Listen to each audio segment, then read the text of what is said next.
Thank you, Evan, and thank you, Scott. It's really a great pleasure to be celebrating Kenneth Rexroth, and especially on this mountain, which meant so much to him. Um, he was born in 1905 and was orphaned at around age 15, and he would have left school if he had ever been in school. But he spent the 20s as a kind of a teenage anarchist in the streets of Chicago, and then he began to travel west.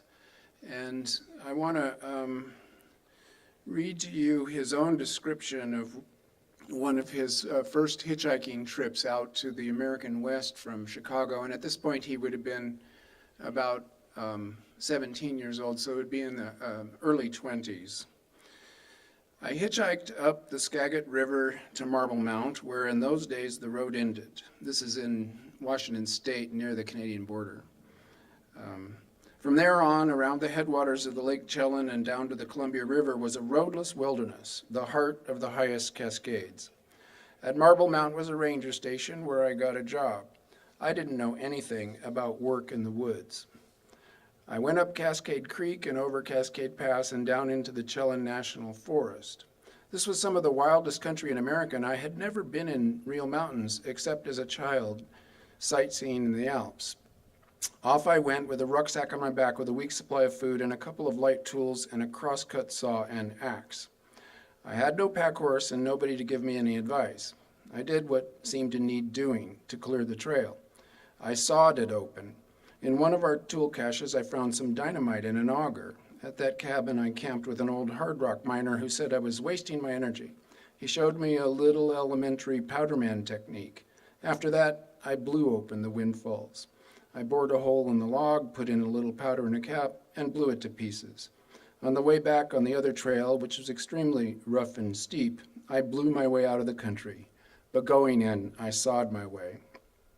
I was a one-man trail crew and thought nothing of it because I'd never seen such things before.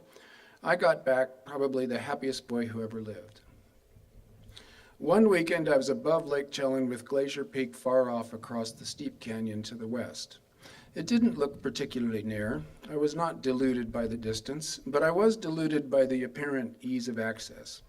I started off Friday night down the canyon with no experience of the dense understory of the Puget Sound rainforest. In a short time, I found myself hopelessly entangled in a jungle of down timber, vine maple, devil's club, and blackberry bushes, all growing on a surface at the steepest possible angle. Sometimes I would descend for 100 feet, scrambling in and out of branches like a monkey without ever touching ground. My shirt got torn and my knuckles barked, my eyes smarted with lashing branches. I kept on because after I had gone a little way, it was impossible to get back up. I reached the river at the bottom of the canyon after about 3 hours. The climb up the other side, although steeper, was not so difficult, and I got to the broad meadows on the western side of Glacier Peak the afternoon of the next day. It had taken me several hours to cover an airline distance of a little over a mile. I built a fire and made some tea and sat eating hardtack and cheese. All around me, like a herd of domestic sheep, were Rocky Mountain goats.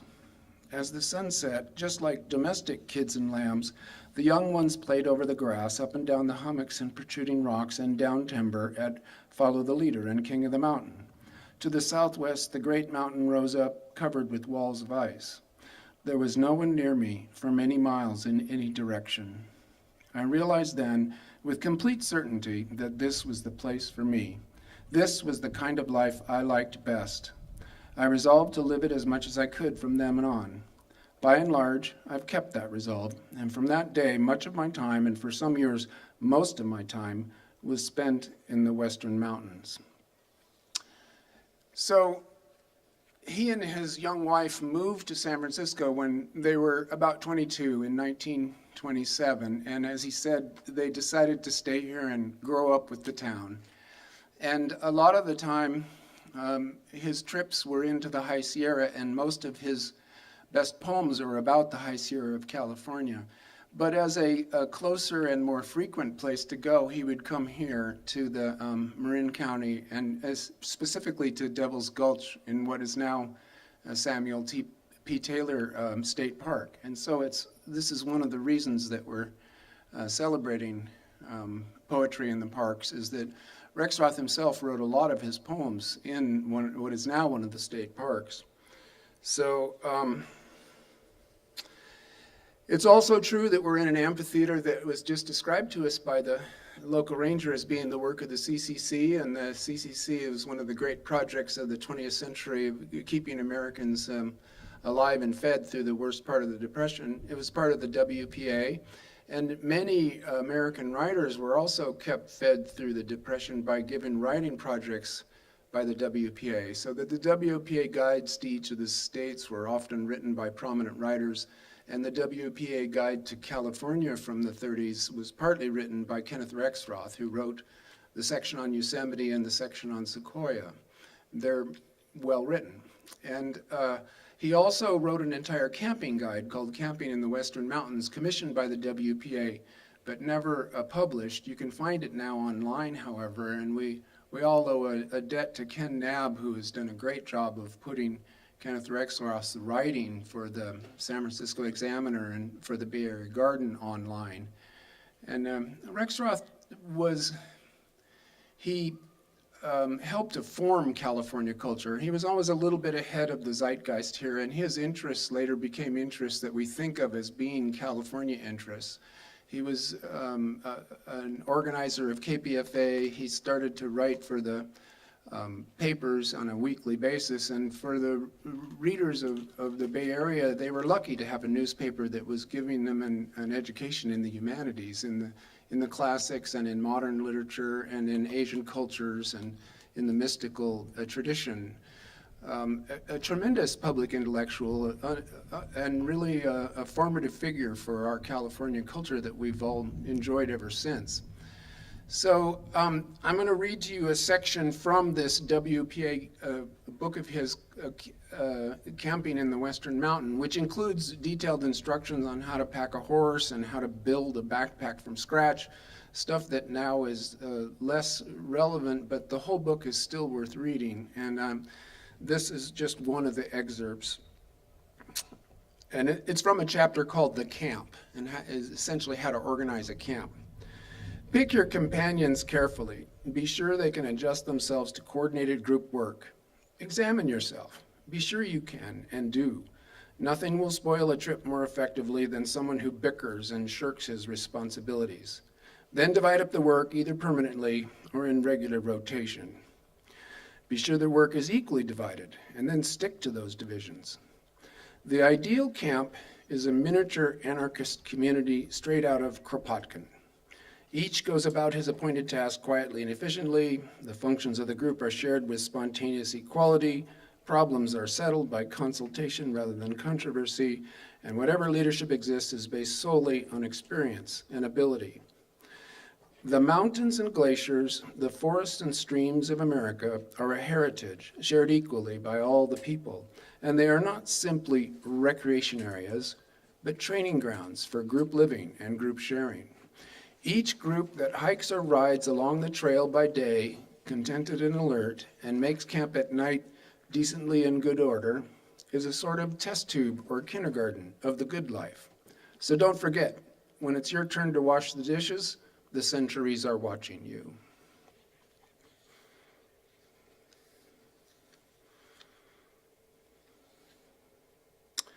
So, in one of his newspaper columns from the early 60s, he talks about Devil's Gulch and his refuge on the other side of this very mountain. And so I want to read you his description of that. 35 years ago or so, I first started hiking around the long high ridges and deep wooded valleys of northwestern Marin County. Less than an hour's drive from the city, it is to this day remarkably sparsely populated, a land of a few vast dairy farms, still little changed by man. Several of my books were written in a cabin in Devil's Gulch, buried in the dense woods on the west side of Mount Barnaby, beside a narrow waterfall. Last week, I stopped at the headquarters of Samuel Taylor State Park to get permission to use the hikers and riders camp in Devil's Gulch, which is not part of the park, and was amazed to see on a large map Staircase Falls, and then Rexroth Cabin. Well, well, me and John Muir. Not only that, but the Sierra Club had marked with removable plastic yellow ribbons a hike to that very spot for the coming weekend. I walked to the waterfall while my little girls were fixing up around the camp. The cabin had long since tumbled into ruins, but nothing else was changed. All was just as it was the rainy autumn evening in 1928 I first stumbled on this hidden cul-de-sac in the steep forest. The little cabin was less than 10 feet square, hardly bigger than its piled rock fireplace. The door was open, there were pots and pans, an oil lamp, some old quilts hung up out of the way of mice and wood rats, and a primitive shower bath built over the stream. In the still autumn twilight with the yellow maple leaves falling over it, cabin, clearing, and waterfall looked just slightly ominous, like something in a fairy tale. Last week, sitting in a little patch of sunlight at the foot of the waterfall, I felt as though I might just have found the place a few minutes before. There was no mirror to show me my changed face or my gray hair. If I looked down at my body, it was dressed in just the same clothes: jeans, red shirt, ankle-length boots. I thought over the long intervening years that now seemed to have slipped by imperceptibly. Deaths and marriages, 2 children, 15 books, travel about the world. Had the maple and Douglas fir beside the waterfall grown or decayed? Had the number of ferns increased? Had all those years really been? Maybe I had drowsed away in the warm sunlight and the sound of falling water and dreamed it all. The Depression, the war, books, paintings, girls, the achievements and troubles of a life. I looked behind me. The cabin certainly was gone. But when I looked at the wet, greenish-black cliff and twisting water, I sank into their own timelessness. At last the sunlight went away and it grew chilly. I got up and went down the steep trail and back down the valley to the campground and my busy daughters. I was a little stiff. I must have sat too long by the waterfall. So, we made a little pilgrimage to this spot, and I know that the state park rangers and the California State Park archaeologists are interested in relocating the Rexroth cabin, and it's a little complicated because, as Rexroth himself tells us, there were 2 cabins, and they're on parallel ravines over on the northern side of this massif. And there are trails that pass right by where the cabins were, and the Y waterfall is still there. And we even found a bit of the tin roof that presumably covered one of the cabins down in the ravine covered by brambles about 5 years ago. So things are quickly going away, but we have the state archaeologists on the job, and so it's possible that these things will be I don't know, excavated or at least marked where they were. And so maybe this notion of a map up there off of Sir Francis Drake with a X marking Rexroth cabin will come back again. That would be really nice, I think. So I'm going to end with a couple of his poems. First one from the Sierra. Although he mixes, he moves. His mental traveling from Marin County to the High Sierra to San Francisco in a lot of his poems, and these might do that. This is from the end of a book-length poem called The Dragon and the Unicorn, and he got a Guggenheim and got to go around the world and wrote a poem about it, but it ended in a backpacking trip in the High Sierra. And his specificity in terms of place names is such that you can draw a map, and we did draw on a map the course of this backpacking trip that he took around 1944 in the High Sierra, on the High Sierra Trail. And near the end of it, he's very near Whitney. One basin to the north of Whitney is a place called Teleño Lake, which is a high, big lake right on the crest of the Sierras, very peculiar, very magical.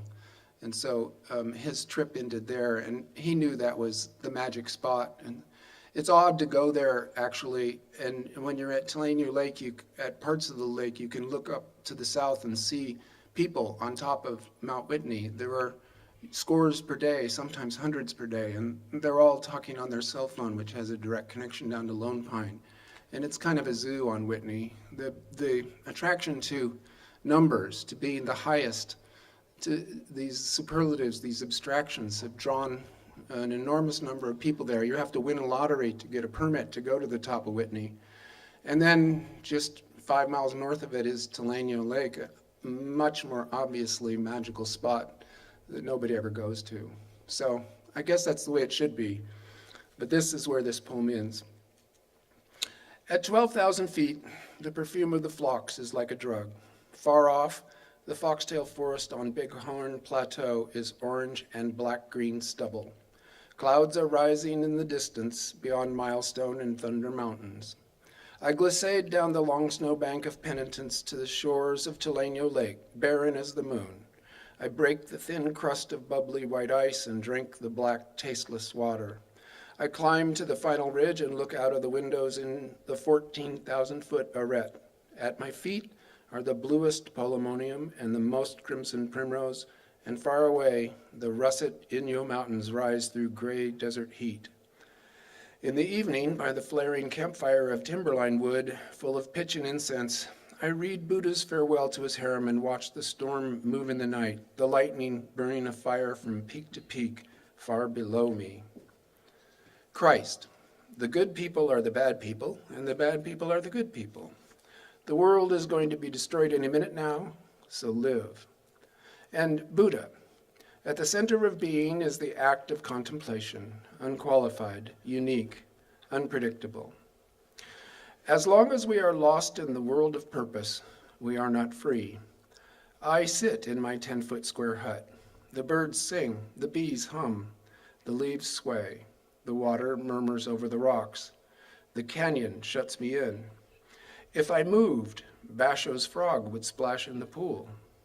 All summer long, the gold laurel leaves fell through space. Today I was aware of a maple leaf floating on the pool. In the night, I stare into the fire. Once I saw fire cities, towns, palaces, wars, heroic adventures in the campfires of youth. Now I see only fire. And then a last poem. It's called Hapax. I had to look that up on Google. Hapax is a Greek word, and it usually is the start of a phrase. Hapax legemonen. It's referring to a single word appearing in a text only one time. And underneath there's a subtitle that says the same poem over and over. And this is really one of the last poems he ever wrote. So I think he's telling us something here. Holy Week. Once more the full moon blooms in deep heaven like a crystal flower of ice. The wide winter constellations set in fog brimming over the seaward hills. Out beyond them, in the endless dark, uncounted minute clots of light go by, billions of light years away, billions of universes, full of stars and their planets, with creatures on them swarming like all the living cells on the earth. They have a number, and I hold their being and their number in one suety speck of jelly inside my skull. I have seen them swimming in the midst of rushing infinite space, through a lens of glass, through a lens of flesh, on a cup of nerves. The question is not, does being have meaning, but does meaning have being? What is happening? All day I walk over ridges and beside cascades and pools, deep into the spring hills. Mushrooms come up in the same spot in the abandoned clearing. Trillium and adder's tongue are in place by the waterfall. A heron lifts from a pool as I come near, as it has done for 40 years, and flies off through the same gap in the trees. The same rush and lift of flapping wings, the same cry. How many generations of herons? The same red-tailed hawks court each other high on the same rising air above a grassy steep. Squirrels leap in the same oaks. Back at my cabin in the twilight, an owl on the same limb moans in his ancient language. Billions and billions of worlds, full of beings larger than dinosaurs and smaller than viruses, each in its place, the ecology of infinity. I look at the rising Easter moon. The flowering madrone gleams in the moonlight. The bees in the cabin wall are awake. The night is full of flowers and perfume and honey. I can see the bees in the moonlight flying to the hole under the window, glowing faintly, like the flying universes. What does it mean? This is not a question, but an exclamation. Thank you.